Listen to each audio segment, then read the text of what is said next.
안녕하세요. 시사발전소 신문 읽어주는 남자 신익남 PD입니다. 오늘은 4가지 소식 준비했습니다. 첫 번째 소식입니다. 이준석 발언에 윤석열 캠프 발칵, 계속 당하고만 있지 않겠다라는 제목의 중앙일보 단독 보도 내용입니다. 지난 일요일 이준석 국민의힘 대표의 발언 때문에 캠프가 발칵 뒤집혔다. 윤석열 캠프 관계자가 10일 중앙일보와의 통화에서 윤석열이 이준석 대표와 싸우지 말라고 해서 꾹 참고는 있지만 솔직히 내부 분위기가 안 좋다면서 한 말입니다.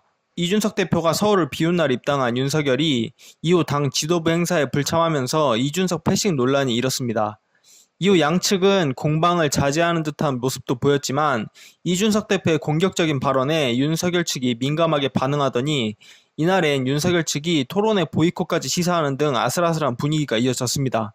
윤석열 캠프가 술렁거리게 만든 건 지난 8일 중앙일보와의 인터뷰에서 이준석 대표가 윤석열 측의 당 행사 보이콧 제안은 사실이라고 알고 있다. 그러고서 나온 게 후쿠시마 발언이라고 말한 대목입니다. 당 지도부가 주최한 지난 4일 대선 주자들의 봉사활동에 불참한 윤석열이 당일 언론 인터뷰에서 후쿠시마 원전에 대해 안정성에는 문제가 없다고 말하는 등 논란을 자초했다는 비판이었습니다. 이 보도를 접한 윤석열 측에선 당대표가 같은 당 대선 주자에게 할 수 있는 말이냐, 주어 없이 발언 내용만 보면 민주당 대변인실과 다를 바 없다는 격앙된 반응이 터져나왔다고 합니다. 서울시장 보궐선거와 당 전당대회의 공통점이 뭔지 아나? 대세를 형성한답시고 사람 끌어모은 캠프는 다 졌다는 이준석 대표의 발언도 윤석열 측은 문제 삼고 있습니다. 윤석열 측 의원은 당 중진이나 옛 정치인과는 어울리지 말고 이준석 대표 지시를 따르라는 것으로 들린다고 불쾌해한다고 합니다. 다른 측근은 이준석 대표가 오세훈 서울시장을 자꾸 치켜세우는 이유가 뭔지 모르겠다고 했습니다. 이른바 오세훈 차출설은 야권에선 폭발력이 큰 주제입니다. 당사자의 부인에도 불구하고 오세훈 시장이 서울시장직을 던지고 대선에 출마할 가능성이 있다는 말이 정치권 일각에서 계속 제기되는데 이준석 대표도 이를 언급한 적이 있습니다. 지난달 26일 CBS 라디오에서 이준석 대표가 오세훈 시장을 띄우려 한다는 음모론이 있다는 질문에 그는 가능성이 낮지만 그런 음모론 좋다고 응수했습니다. 윤석열 측은 입당 전부터 이준석 대표가 자꾸 오세훈 시장 성공 사례를 들며 윤석열 말고도 카드가 있다는 식으로 말해왔다. 솔직히 불쾌하다고 전했습니다.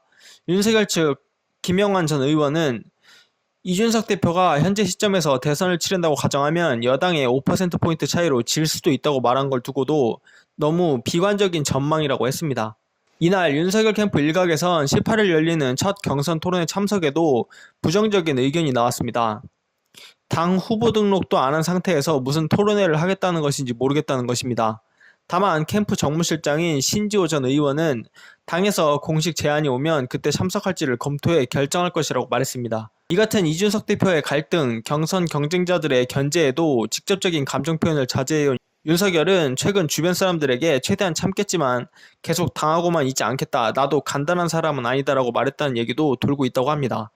이준석 대표 측도 부글대기는 마찬가지입니다. 익명을 원한 이준석 대표 측 관계자는 당대표 입장에서 모든 후보를 공정하게 대하는 게 맞지 그럼 윤석열만 편애해달라는 것이냐고 대응했습니다. 이준석 대표의 중앙일보 인터뷰 발언에 대해서도 잘하시라고 조언한 것일 뿐이라고 했습니다. 이번 소식 마무리하겠습니다. 윤석열과 그 추종자들 그리고 이준석 대표를 위시한 국짐의 수준을 알게 해주는 기사가 아닌가 싶습니다. 아울러 토론이 겁나는 윤석열의 비겁한 변명을 엿볼 수 있었는데요. 이래서 대선 후보 유지하겠습니까? 두 번째 소식입니다. 윤석열 첫 대선 후보 토론에 갈까 말까 딜레마라는 제목의 뉴시스 기사 내용입니다. 윤석열이 당 경선준비위원회가 개최하는 예비후보 토론회 참석 여부를 놓고서 딜레마에 빠졌습니다. 윤석열이 대권 속성 가해를 받긴 했지만 여전히 정책적 이해가 부족해 토론회에 참석할 경우 경쟁자들의 집중 공세에 시달리며 준비 안 된 후보 이미지가 굳어질 수 있습니다.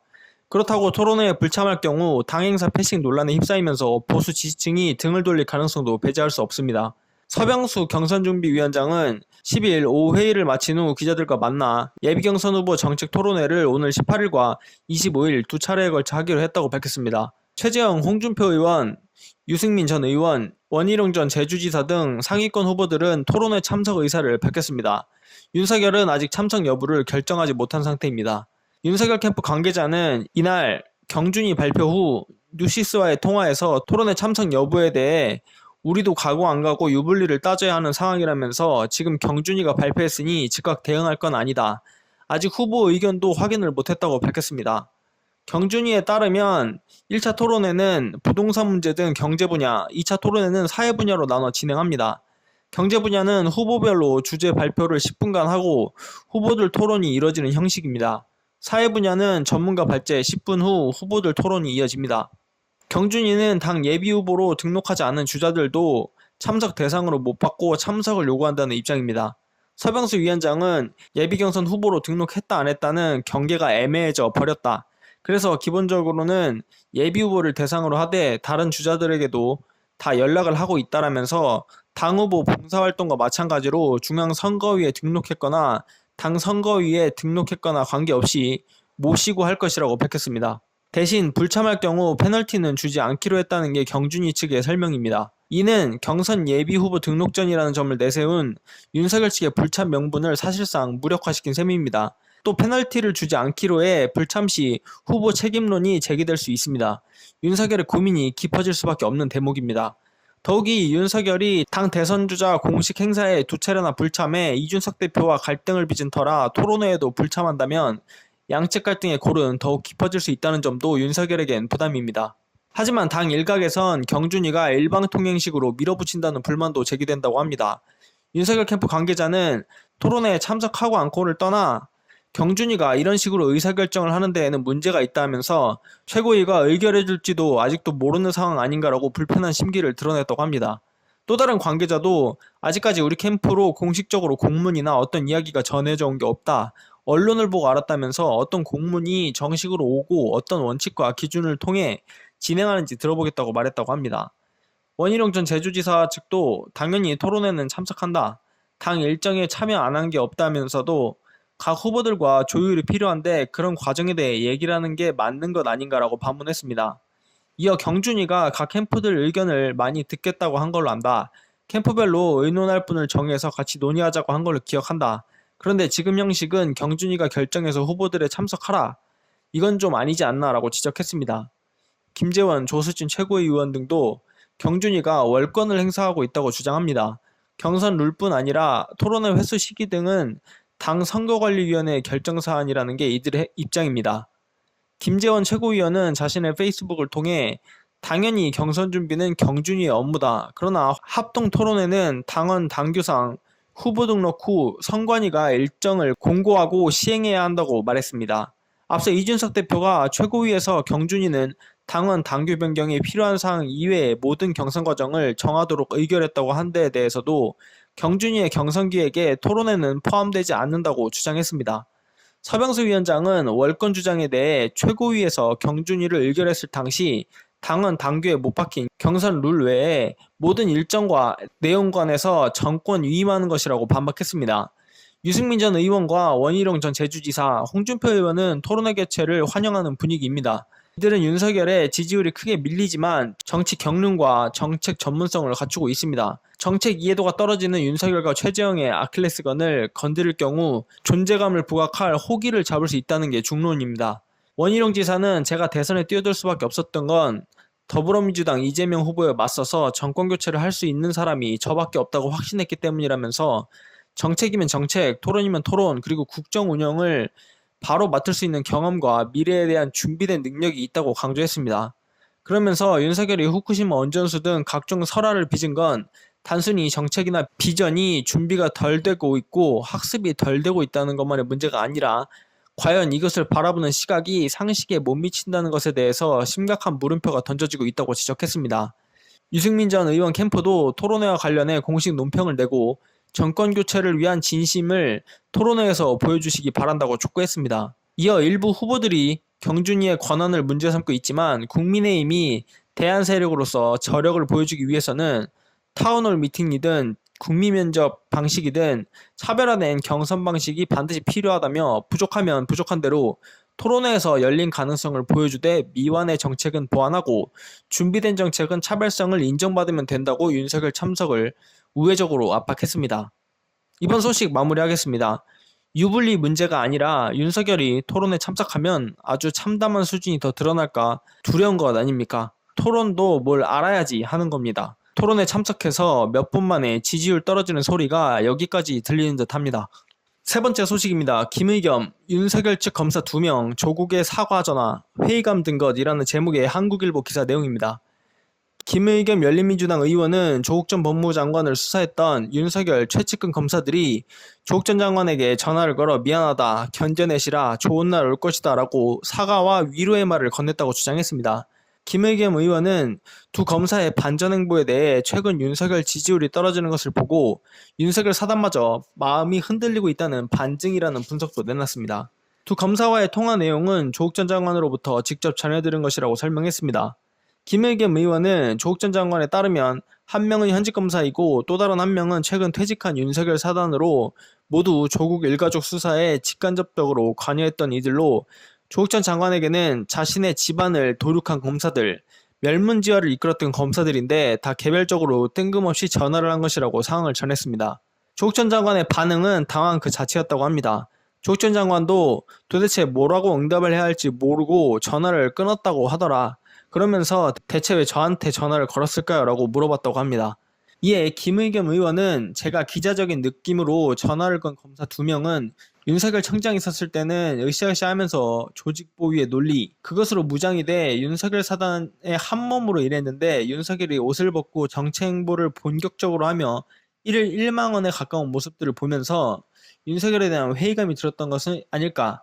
윤석열 사단의 마음도 흔들리는 것 아닌가 추측해본다며 나름의 해석을 내놨습니다. 윤석열의 지지율이 높았다면 그분들이 전화를 안 했겠나라는 진행자의 질문에 김의겸 의원은 그랬을 가능성이 높다고 답했습니다. 그러면서 윤석열 사단의 인사가 불리하게 나고 흔들리고 좌천되고 이런 것에 대해 윤석열은 끝까지 기다리라고 일일이 전화를 했다고 하지 않았나라며 지지율이 높으니 윤석열 사단 검사들도 참고 기다리자 했겠지만 지지율 하락을 보고 마음이 흔들리고 그나마 그 지나온 세월에 대해서 다시 한번 반추하는 계기가 되지 않을까 그런 생각이 든다. 제 해설이다 라고 덧붙였습니다.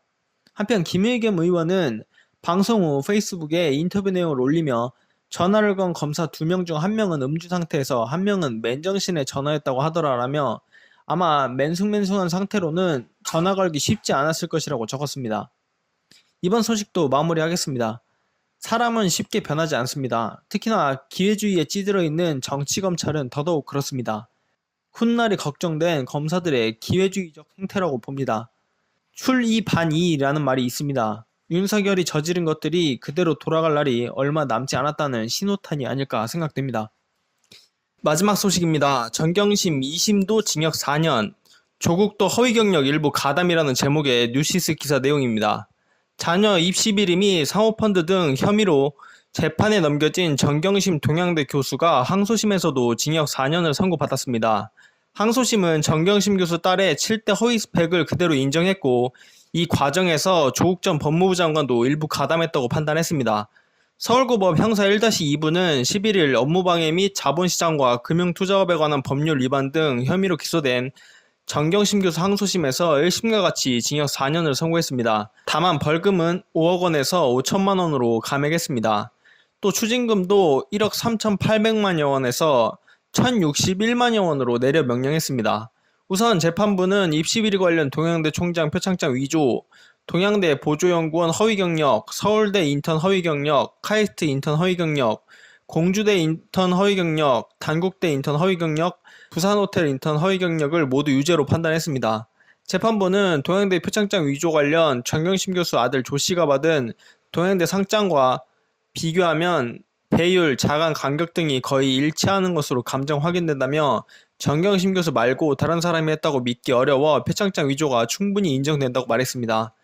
이어 서울대 공익인권법센터 허위경력 관련 확인서는 허위이고 조국 전 장관이 확인서를 작성하는데 정경심 교수가 가담했다고 본 1심이 정당하다고 설명했습니다. 그러면서 세미나 영상 속 여학생의 신원에 대해 재판부는 확인서가 모두 허위이기 때문에 딸 조씨가 세미나에 참여했는지 동영상에 확인된 여성이 딸 조씨인지는 허위 판단에 영향을 못 미쳐 더 나아가 확인하지 않는다고 했습니다. 어이가 없네.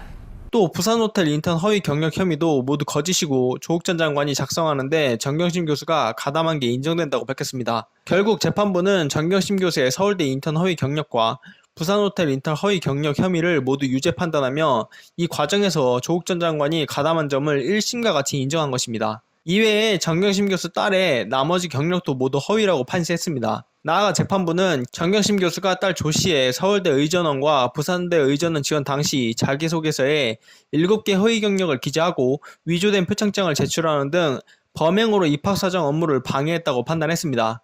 재판부는 정경심 교수가 2013년 10월 딸과 동양대 학생의 허위 인건비 명목으로 교육부 보조금 320만원을 가로챈 혐의도 1심의 유죄 판단을 유지했습니다. 이와 함께 재판부는 정경심 교수의 사모펀드 비리 관련 혐의에 대해서는 일부 유죄 판단을 무죄로 뒤집었습니다. 재판부는 정경심 교수가 2018년 1월 조씨로부터 군산공장 가동에 관한 정보를 받고 동생 명의로 WFM 주식 12만 주를 매수한 혐의 중 1심이 유죄 판단한 10만 주 부분을 무죄 판단했습니다. 이에 대해 재판부는 10만 주 부분도 코링크 PE가 우선 매수권을 취득해 정경심 교수에게 매도한 것으로 코링크 PE의 실질적인 대표 조국 전 장관 오촌 조카 조모 씨가 이미 알고 있던 정보이기 때문에 미공개 정보 이용이라고 보기 어렵다고 봤습니다. 또 정경심 교수가 조국 전 장관 오촌 조카 조모 씨에게 두 차례에 걸쳐 5억 원을 지급한 돈은 모두 투자금이 맞다고 보면서도 정경심 교수에게 횡령에 적극 가담한다는 불법 영득 의사가 있었다고 보기 어렵다며 1심의 무죄 판단을 유지했습니다. 하지만 정경심 교수가 차명 계좌를 이용해 금융거래한 금융실명거래법 위반 혐의는 1심과 같이 유죄 판단을 내렸습니다. 이외에 재판부는 정경심 교수가 자산관리인 김경록 씨에게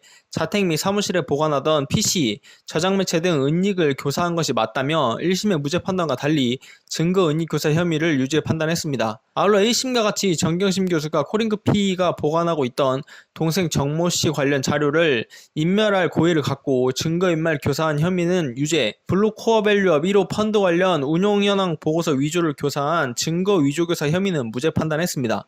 이번 소식 마무리하겠습니다. 차라리 AI한테 판결을 맡기는 게 좀 더 정확한 판단이 나올 거라는 생각이 듭니다.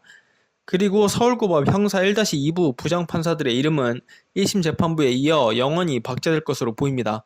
진실은 거짓을 이길 수 없다는 것에 동의하고 포기하지 않고 끝까지 관심을 가져주는 것이 중요하다고 생각합니다. 오늘은 여기까지 하겠습니다. 구독과 좋아요, 알림 설정 꼭 부탁드리겠습니다. 고맙습니다.